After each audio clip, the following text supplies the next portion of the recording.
Hi നമസ്കാരം, എല്ലാവർക്കും സുഖമാണെന്ന് വിചാരിക്കുന്നു.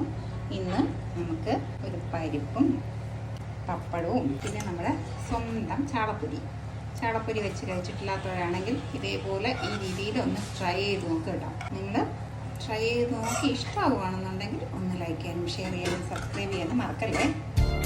ഒന്ന് ചെറുതായിട്ട് ഒന്ന് കഴുകി വൃത്തിയാക്കി ചെറുതായിട്ടൊന്ന് വരഞ്ഞു വെച്ചിട്ടുണ്ട്. അതിലേക്ക് ആവശ്യത്തിനുള്ള ഉപ്പങ്ങ് ചേർത്ത് കൊടുക്കാം.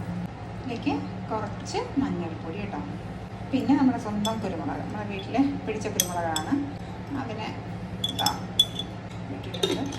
മത്തിയൊക്കെ കുറച്ചും കൂടി വലിയ മത്തിയായാലും കുഴപ്പമില്ല, എന്നാലും ഈ കുഞ്ഞു മത്തിയാണ് കുറച്ച് ടേസ്റ്റ് കൂടുതൽ. ഇത് നന്നായിട്ട് ഒന്ന് മിക്സ് ചെയ്ത് ഇങ്ങനെ എങ്ങൊന്നങ്ങ് മാറ്റി വയ്ക്കും. ഒരു 10-15 മിനിറ്റ് വയ്ക്കാൻ പറ്റുമെങ്കിൽ അങ്ങനെ വെച്ചേക്ക്. അതല്ലാന്നുണ്ടെങ്കിൽ അപ്പോഴും തന്നെ എടുത്ത് പൊരിച്ചാലും കുഴപ്പമൊന്നുമില്ല കേട്ടോ. ഒരു കാര്യം ചേർക്കാൻ ഞാൻ മറന്നുപോയി, പെരിഞ്ജീരകം പൊടിച്ചത് കേട്ടോ. ഇവിടെ മസാല ഒരല്പം, പെരിഞ്ജീരകം പൊടിച്ചതില്ലെങ്കിൽ ഒരല്പം ഗരം മസാല ഇട്ട് കൊടുത്താൽ മതി. അങ്ങനെ ഞാനിത് പുരട്ടി വെച്ചേക്കാണ്. ഇതിവിടെ ഇരിക്കട്ടെ. അപ്പം ഞാനൊരു പാൻ എടുപ്പത്ത് വെച്ചിട്ട് അതിലേക്ക് കുറച്ച് വെളിച്ചെണ്ണ ഒഴിച്ചു കൊടുക്കണമേ. വെളിച്ചെണ്ണ ഒഴിക്കുന്നതാണ് ഒരു പ്രത്യേക ടേസ്റ്റ് എന്ന് പറയുന്നത്. എന്താ ഇത് നമ്മൾ നന്നായിട്ട് ചൂടാക്കിയിട്ടുണ്ട്. ഇതിലേക്ക് കുറച്ച് എന്നിട്ട് നമ്മൾ ഈ പുരട്ടി വെച്ചേക്കുന്ന മീനിനെ ഉണ്ടാക്കിയിടാം. ഇതൊന്ന് പകുതി ഭാഗം പൂക്കണം, അതുവരെ ഇരിക്കട്ടെ. ഇതിലേക്ക് കുറച്ച് സാധനങ്ങളൊന്ന് ചതച്ചെടുക്കാം കേട്ടോ. മിക്സിയിലിട്ട് അടിക്കുന്നതിനേക്കാളും ചതച്ചിരിക്കുന്നതാണ് നല്ലത്. 3-4 ചെറിയ ഉള്ളി, 2-3 അല്ലി വെളുത്തുള്ളി, ഒരു ചെറിയ പീസ് ഇഞ്ചി. ഇനി ബാക്കി ചേരുവകളും കൂടി ചേർക്കാനുണ്ട്. ആദ്യം ഇതിനെ ഒന്ന് ചതച്ചെടുക്കാം. ഇതിപ്പോൾ ഞാൻ ഒരുവിധം ചതച്ചെടുത്ത് വന്നിട്ടുണ്ട്. ഇനി ഇതിലേക്ക് ഒരു 1-2 ടേബിൾ സ്പൂൺ ചില്ലി ഫ്ലേക്സ് കേട്ടോ ചേർക്കുന്നത്.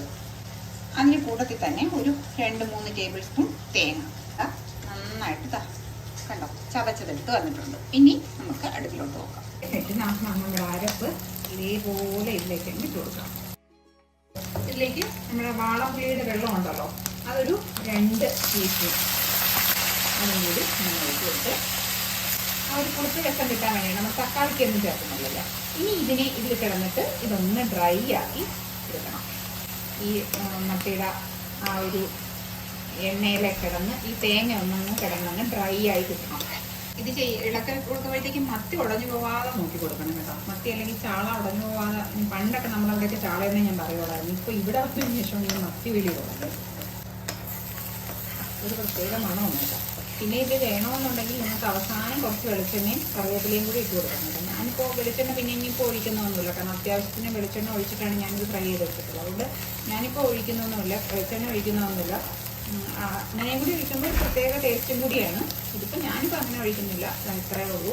നമ്മുടെ ചാളപ്പൊരി റെഡിയായിട്ടുണ്ട്. ഇതിലേക്ക് കുറച്ച് കറിവേപ്പില നമുക്ക് ഭംഗിക്ക് വേണ്ടിയിട്ട് ഇങ്ങനെ ഇട്ട് കൊടുക്കാം കേട്ടോ.